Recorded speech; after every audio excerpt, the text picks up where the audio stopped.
గురించి ఇంట్రొడక్షన్ ఇస్తున్నప్పుడు అనేక మంది వైద్యుల దగ్గర తిరిగింది, అయినను తన రోగం కుదిటి పడలేదు.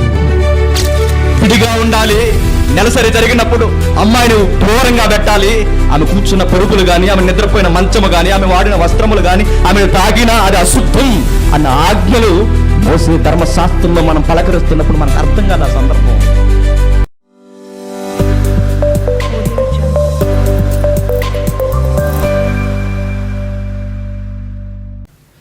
ఆ బైబిల్ మన ఆ సందర్భం చదువుతున్నప్పుడు మీరు బాగా వినండి.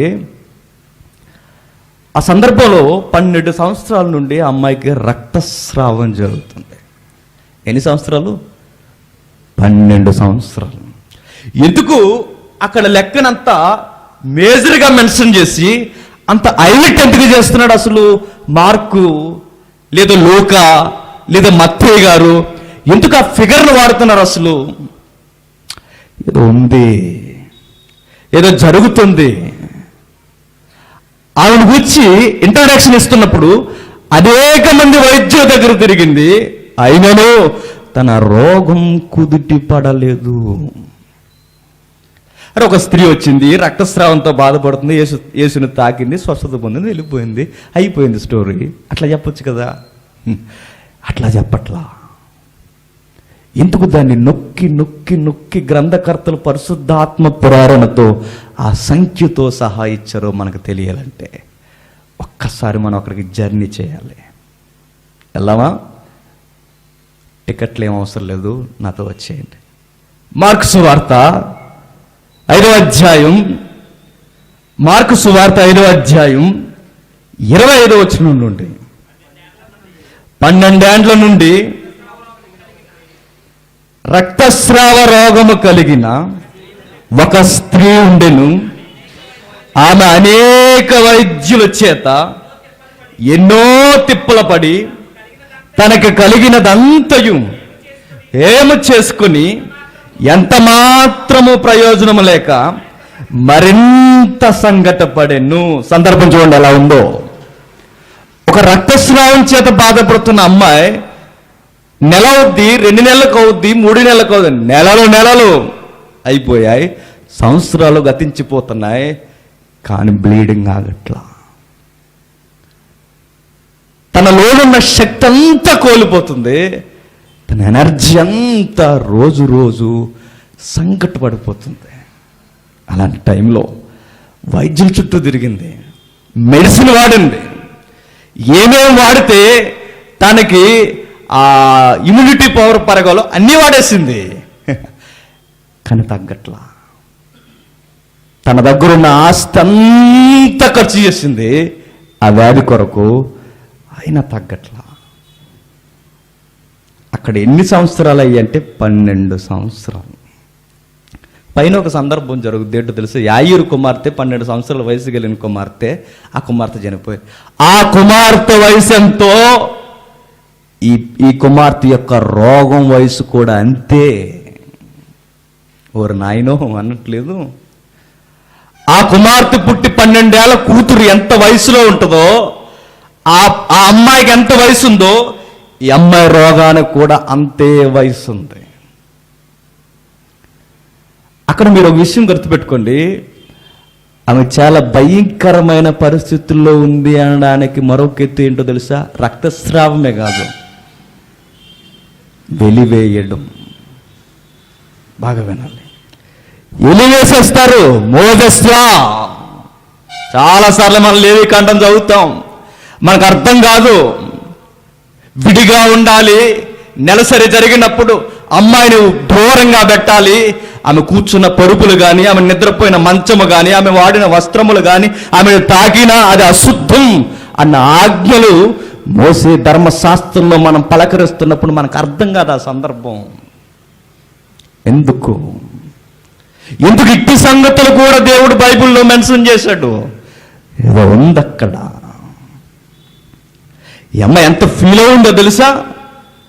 మోసే ధర్మశాస్త్రం మీద మీకు కనీసపు అవగాహన ఉంటే, మోసే రాసిన రాజ్యాంగపు గ్రంథాలు 5 అయితే ఆ రాజ్యాంగంలో ఒక ఆర్టికల్ లేవీకాండం అయితే, ఆ లేవీకాండంలో ఫైనల్ సెక్షన్ 15వ అధ్యాయం అయితే, ఆ 15వ అధ్యాయంలో ఈ లిస్ట్ అంతా లేవనెత్తుతాడు. ఒక అమ్మాయి కడగా ఉన్నప్పుడు, ఒక స్త్రీ నెలసరి జరుగుతున్నప్పుడు జరిగితే ఇంకేంటి, ఆ అమ్మాయిని ముట్టినవాడు కూడా అపవిత్రుడు, ఆ అమ్మాయి అపవిత్రురాలు. దేవుని పిల్లలైన వాడు వీరికిని రక్తస్రావం జరిగితే అపవిత్రత. మోసే అన్నాడది, యూదులు బలముగా నమ్మేదది. రక్తస్రావం జరిగిన స్త్రీని ఎవరు ముట్టకూడదు.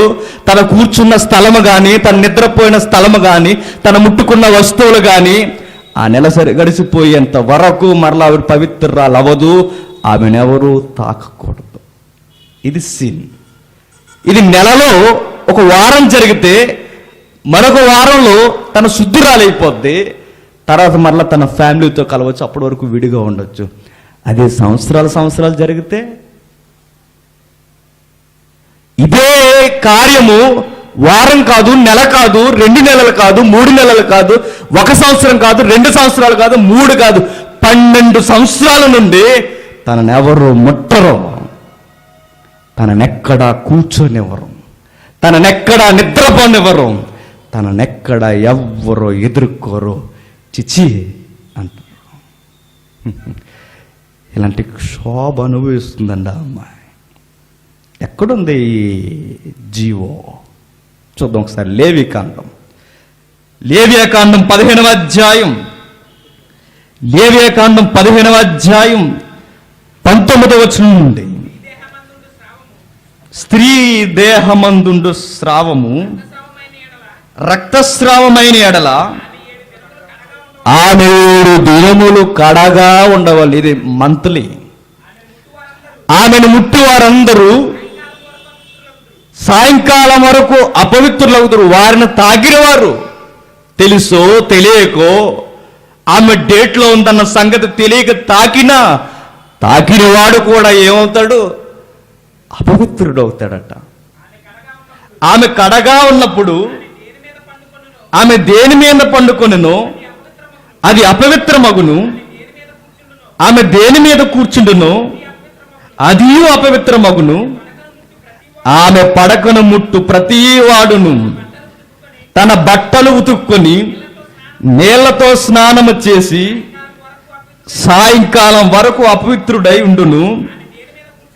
ఆమె దేని మీద కూర్చుండునో దానిని ముట్టు ప్రతి వాడును తన బట్టలు ఉతుక్కొని నీళ్లతో స్నానము చేసి సాయంకాలం వరకు అపవిత్రుడైండును. ఒకవేళ వివాహిత అయితే, ఇద్దరు భార్య భర్తలైతే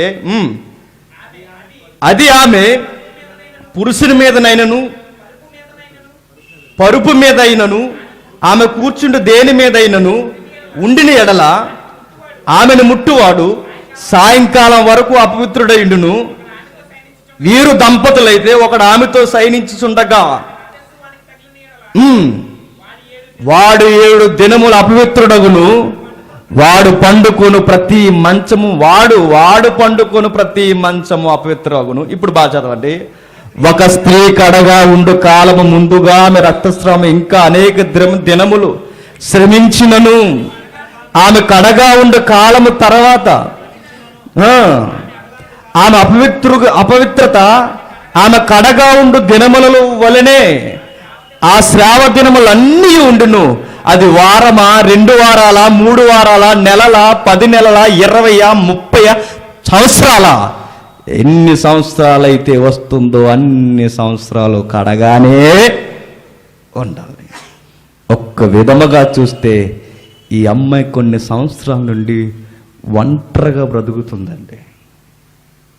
లోన్లీ లైఫ్. ఏమైందమ్మా నువ్వు అలా డల్గా ఉంటున్నావంటే చెప్పుకోగలదు ఆ విషయం? చెప్పుకునే పరిస్థితి అది చెప్పుకోలేదు. తన స్నేహితులతో పంచుకుంటే స్నేహితులు అంటారు, చెప్తే చెప్పే కానీ నన్ను ముట్టుకోవద్దే అంటాను. ఎవరికి చెప్పుకుంటుంది?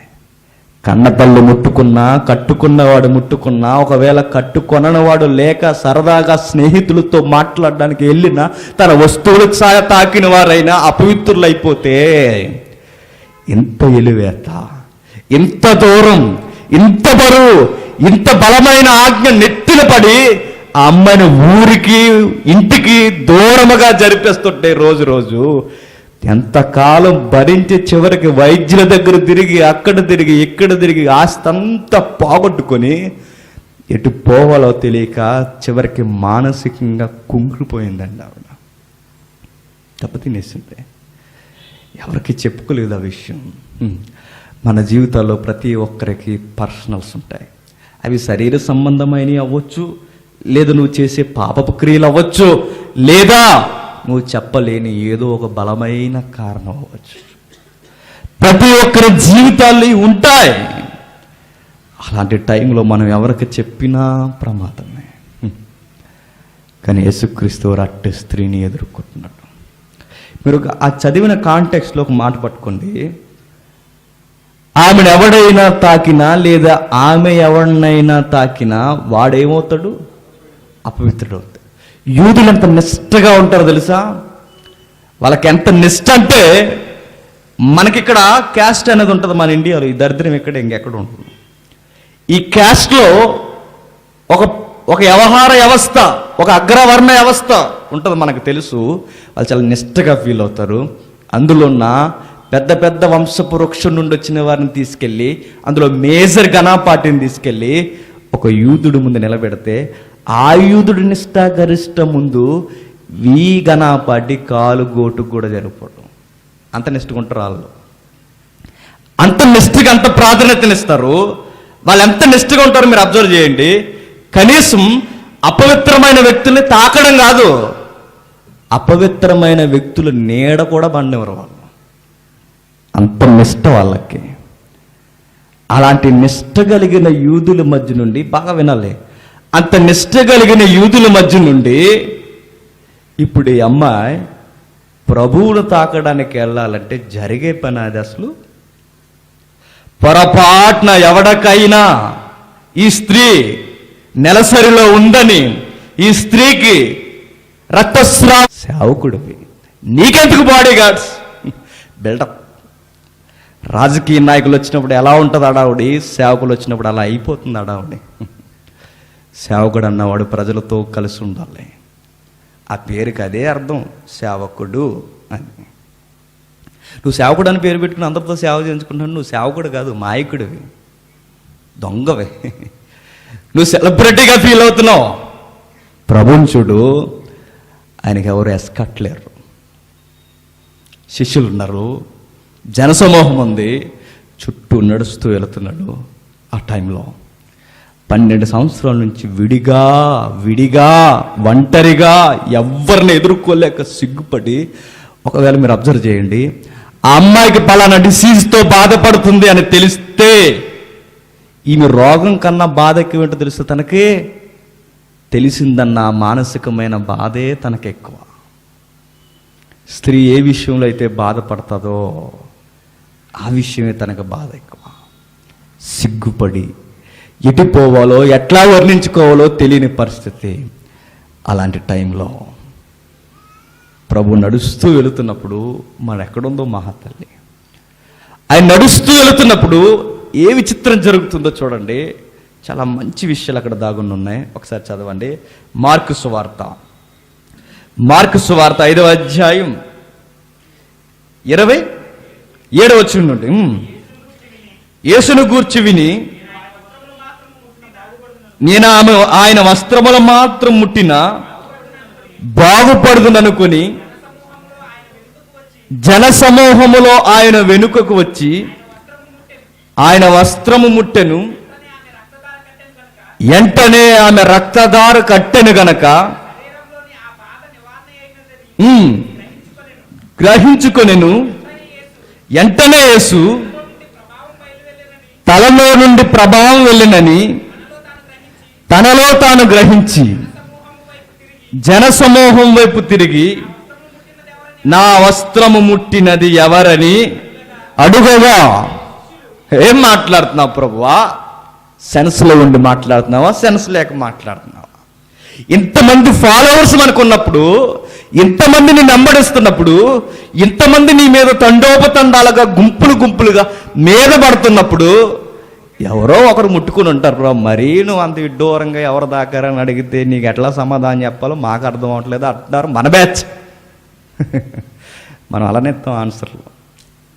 ఇంతమంది గుంపు మధ్య ఎవరో కూడా వస్తారు ప్రభు సెల్ఫీ తీసుకోవడానికో లేదా నీకు సైన్ పెట్టించుకోవడానికో.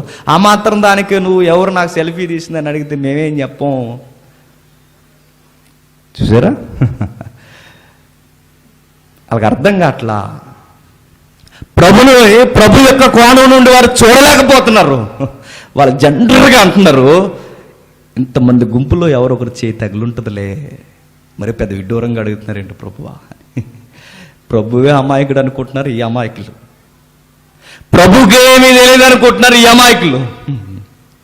కానీ ప్రభు వాళ్ళ మాటలేమి పట్టించుకోలేదు. నో, నా నుండి ప్రభావము ఎడలిపోయాను. ఏంటి? నా నుండి ప్రభావం వెళ్ళను, నా నుండి ప్రభావం వెళ్ళను, నా నుండి ప్రభావం వెళ్ళను అనగానే నాకు తెలిసి ఆ రోజు వాళ్ళ తెంగర చూపులు చూస్తుంటారు ఎవరు శిష్యులు. ప్రభావం పోయిందా? మాకేం సాగట్లా, మాకేం అనిపించలా. నీ పక్కనే మేము ఎన్నోసార్లు తాకాం, మాకు ఏ ప్రభావం అనిపించలేదు ప్రభువా. ప్రభావం పోయింది, ఎవరో తాకారు. ఏంటి ప్రభువా ఈ విడ్డూరమైన కావ్యము అనుకుని ఉంటారు వాళ్ళు. కానీ అర్థమైన వాడికి ప్రభు మాట నేరుగా అర్థం. కొన్ని మాటలు అందరికీ అర్థం కావండి, అదే దేవుని దగ్గర ఉన్న మజ. కొన్ని మాటలు మనం మాట్లాడుతున్నప్పుడు ఎవరికి అందాలో వాళ్ళకి అందుతాయి. ఎవరు హృదయం తెరవబడాలో వారి హృదయం తెరవబడద్ది. అందరికీ ఎక్కువ అవి. ప్రభు మాటలు అందరికీ అర్థం అవట్లా.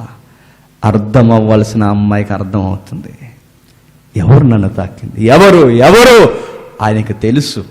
ఎవరు తాకారో ఆయనకు తెలుసు, ఎవరు తనను ముట్టారో ఆయనకు తెలిసే అడుగుతున్నాడు. హృదయాలు అడిగిన దేవునికి తెలీదా ఎవరు ఆ కార్యము చేశారో? తెలిసే ఎందుకు అడుగుతున్నాడు? తెలిసే ఎందుకు ఆ మాటలు లేవనెత్తుతున్నాడు? ఎందుకో తెలుసా?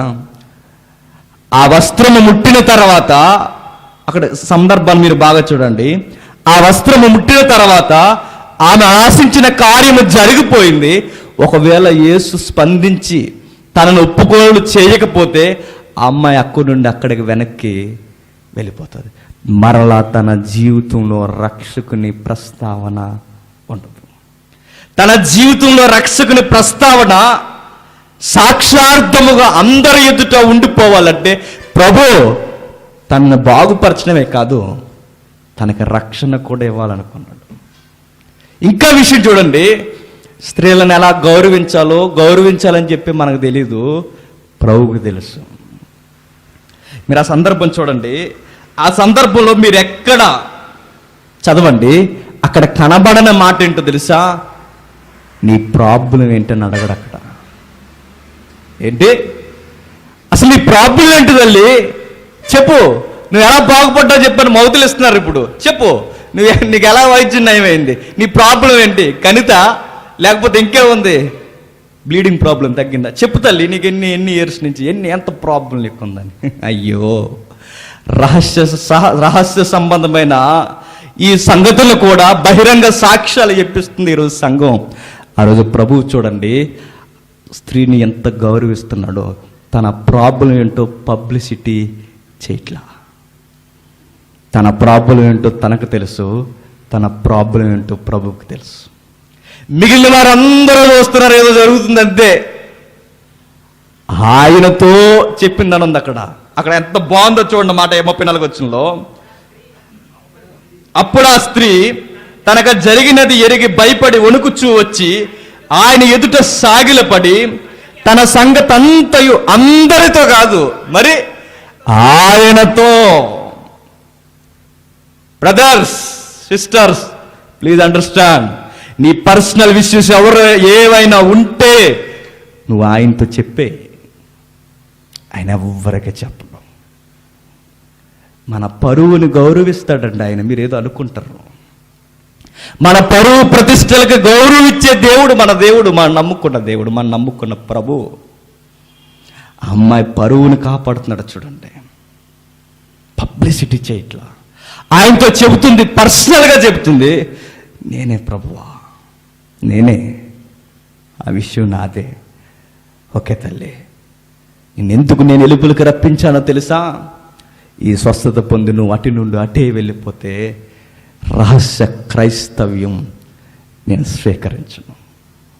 నన్ను ఒప్పుకున్నవారు, నా చేత మేలు పొందిన వారు బహిరంగముగా నేను ఆయన దేవుడు, నా దేవుడు, ఆయన కుమారుణ్ణి, కుమార్తెనని బహిరంగంగా ఒప్పుకోవాలి.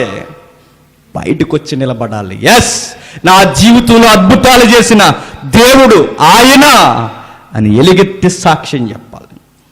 ఉద్యోగం వచ్చేసరికి, స్థాయి పెరిగేసరికి క్రైస్తవుడు అని చెప్పుకోవడానికి సిగ్గుపడే ఎంప్లాయీస్ ఎంతమంది లేరు ఈ టౌన్లో ఉన్నారు. నీ స్థితి దేవుడిచ్చాడన్న సంగతి మర్చిపోయావు కదూ. నీకు ఆరోగ్యాన్ని ఇచ్చి మరలా నీ కొలిక్స్ మధ్య నేను చక్కగా బంతిలా ఊరేగిస్తున్నా, నువ్వు సాక్షార్థంగా ఆయన కొరకు చెప్పకుండా ధీమాగా తిరుగుతున్నావు కదూ. నీ దేవుడు ఆయన పేరు, ఆయన నామాన్ని జపించడానికి ఒకవేళ నువ్వు సిగ్గుపడితే నీకు రక్షణ లేదు.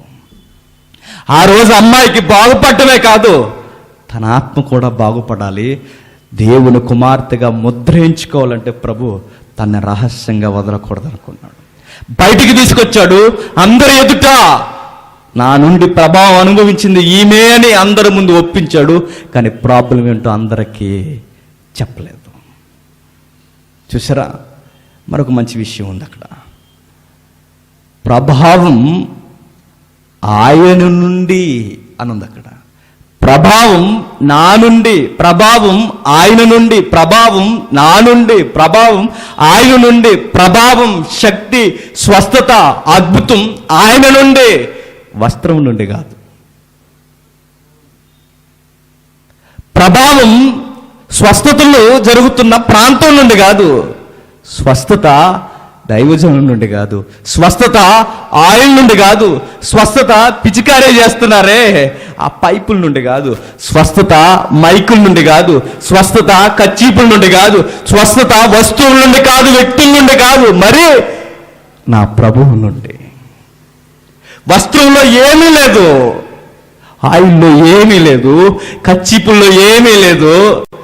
మనం ఏవైతే గొప్ప అని తెచ్చుకుని ఇంట్లో రూపాయలు, లక్షల రూపాయలు తగలబెట్టి ఇంట్లో పెట్టుకుంటున్నామో వాటిలో ఏమీ ఉండదు. నీకు ప్రభువుకు మధ్య ఉంటుంది. మాసిపోతున్నారు కదా, మిరాకిల్ సెంటర్స్ వస్తున్నాయి. మిరాకిల్ సెంటర్స్ పెట్టి ₹2,000 గుంజుతున్నారు బ్రదర్స్. అదంతా మోసం. మిరాకిల్ సెంటర్స్లో ఏమీ ఉండదు. మిరాకిల్ చేస్తున్న వాణిలోనూ ఏమీ ఉండదు, వానికి ఇస్తున్న వాణిలో ఉంటుంది. మిరాకిల్కి మూలమైన ఆయిల్లో ఉంటుంది. వస్త్రంలో ఏమిలా? వస్త్రంలోనే ఉంటే శిష్యులు ఎన్నిసార్లు దాకలా వస్త్రం? వస్త్రాల్లో ఉండదు, వస్తువుల్లో ఉండదు, ప్రభువులో ఉంటుంది. ఆ తల్లికి అర్థమైంది, నేను తాకిన ప్రభావం వస్త్రంలో కాదు ఆయనలో ఉందని. ఆమె విశ్వాసం ఎంత ఫుల్గా ఉందో మీరు అబ్జర్వ్ చేయండి. నిండుగా, సంపూర్ణముగా ఉంది. ఆ సంపూర్ణమైన విశ్వాసమే తను రక్షించింది. మీకు ఒక విషయం సీక్రెట్ చెప్పినా, దేవుని చేత మనం కార్యం అనుభవించాలంటే ఫస్ట్ మనలో ఉండాల్సింది ఏంటో తెలుసా? సంపూర్ణంగా నమ్మాలి. మనం జరుగుద్దా, జరగదా? జరిగితే ఆయనకి పూజ చేద్దాం, జరగకపోతే మనం ట్రై చేద్దాం. ఇది మన జీవితం. జరిగితే ఆయనకి కృతజ్ఞత కూడక, జరగకపోతే నీ ప్రయత్నాలు, నీ పార్టీలు. చివరికి క్రైస్తవులు కూడా రేవ్ పార్టీలు ఎట్టేసుకునే వాళ్ళు ఉన్నారు జాబులకి. అరే, మనం క్రైస్తవులమా? బైబిల్లో వాడబడిన పదం ఏంటో తెలుసా? దేవుణ్ణి నువ్వు ఒకటి అడిగినప్పుడు, దేవుని ఎదుట నువ్వు ఒక విజ్ఞాపన చేసినప్పుడు, ఆ విజ్ఞాపన చేసింది నీకు దొరికిందని నమ్మే అది ఖచ్చితంగా జరుగుద్ది అన్నాడు. అది విశ్వాసం అంటే, అది మనం ఆనుకోవడం అంటే. అయితే నేను సీఎం అవుతానని అడుగుతానని అర్థమైనడు అలా అడగడు. అర్థం కాని హక్కుపక్షులు అడిగితే అలాంటివి. నేను సీఎం అవ్వాలి, నాకు కోట్ల రూపాయలు కావాలి. అర్థమైన వాడు ఏమంటారు తెలుసా? నాకు అద్భుతం వద్దు, నాకు ఆశ్చర్యకార్యాలు వద్దు, అద్భుతకరుడైన ఆయన నాతో ఉంటే చాలు. అర్థమైనోడు భాష అది. ఆ తల్లికి చూడండి, బాగా వినండి. తన పర్సనల్ ప్రాబ్లం, తన పర్సనల్ విషయం ఎవరికి చెప్పినా అందరూ ఊరు గుప్పుమనేలా చివరికి తన సిగ్గుపడేలా అందరికీ పబ్లిసిటీ చేస్తారు. ఈయన మాత్రం ఎవ్వరికి చెప్పలా. మన పరువును కాపాడటానికి పరువు ప్రతిష్టలు కలిగిన ఆయన, పరువు ప్రతిష్టలు నిజానికి లేని మన కొరకు పరువు ప్రతిష్టలు కలిగిన ఆయన మన కొరకు ఆయన పరువు ప్రతిష్టలు కలవరి సిలువలో వదిలేసుకున్నట్టు. అంతగా మనల్ని ప్రొటెక్ట్ చేస్తాడు మన దేవుడు, అంతగా దేవుడు మనల్ని సంరక్షిస్తాడు, అంతగా మనల్ని కాపాడతాడు. నువ్వేదన్నా విషయం నీ పర్సనల్ ఫ్రెండ్స్ ఉంటారు చూసారు, నీ క్లోజ్ ఫ్రెండ్స్ ఉంటారు చూడు, వాళ్ళకి చెప్పు. వాడికి నీకు ఏదైనా గొడవ వచ్చిందనుకో, మొట్టమొదటి వాడు రేట్ చేసే పాయింట్ ఏంటో తెలుసా? నీ కథ నాకు తెలుసులేరా అంటాడు. నువ్వా మాకు చెప్పేది? అట్లా చెప్తావు. నేను చెప్తాను చూడండి సంగతి అన్నాడు. ఇంకా అక్కడి నుంచి మనకి ఇండైరెక్ట్ మెసేజ్లు అవి ఇవి చెత్త చెదారం, ఫేస్బుక్లో ఇండైరెక్ట్ మీనింగ్స్ ఎన్ని లేవండి బయట గొడవలో. అప్పుడు తల పెట్టుకుంటా, అయ్యో అనవసరంగా వీడికి చెప్పానే అని. మనకు వచ్చిన గొడవ ఏంటంటే చెప్పకుండా ఉండలేము. చెప్పకపోతే మనకి ఉదరం అవుతా బడా ఆత, చెప్పకుండా ఉండలేము. చెప్పేస్తాం, మనం చెప్పేయాలి. ఆ చెప్పేదే నేను అంటున్నాను, ఆ చెప్పేదే నువ్వెవ్వరికే చెప్పొద్దు. బైబిల్ అందు నీ కౌగిట్లో పడుకున్నదా అని కూడా చెప్పొద్దు. నీ ముఖ్య స్నేహితుడిని నమ్మొద్దు. మరి మనుషుల కన్నా గొప్పవాడిని నన్ను నమ్ము. మనుషులను నమ్ముట కంటే యెహోవాను ఆశ్రయించుట మేలు. నీ ప్రభువుకి నీ రక్షకుడికి నీ తండ్రి అయిన యెహోవాకి వారికి చెప్పు, వారెవ్వరికి చెప్పరు. వాళ్ళు వినడమే కాదు, నువ్వెక్కడ మునిగిపోయి అక్కడి నుండి చేయబట్టుకుని లేపేస్తారు. వీళ్ళు వింటారు, అవసరం వస్తే మన గురించి బ్యాడ్గా మాట్లాడతారు. వాళ్ళ వల్ల మనకేం ఉపయోగం లేదు.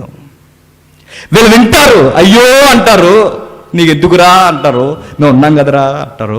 నిజంగానే ఉన్నారని తర్వాత అర్థమవుద్ది మనకి, బాగా ఉన్నారా అని. వీళ్ళు ఎప్పుడు నమ్మకండి. ఎందుకు ఈ సంగతులు మీకు నేరుగా బోధిస్తున్నానో, మీ పర్సనల్ లైఫ్స్ అవేమైనా ప్రభుకి చెప్పండి, ఆయన చూసుకుంటాడు.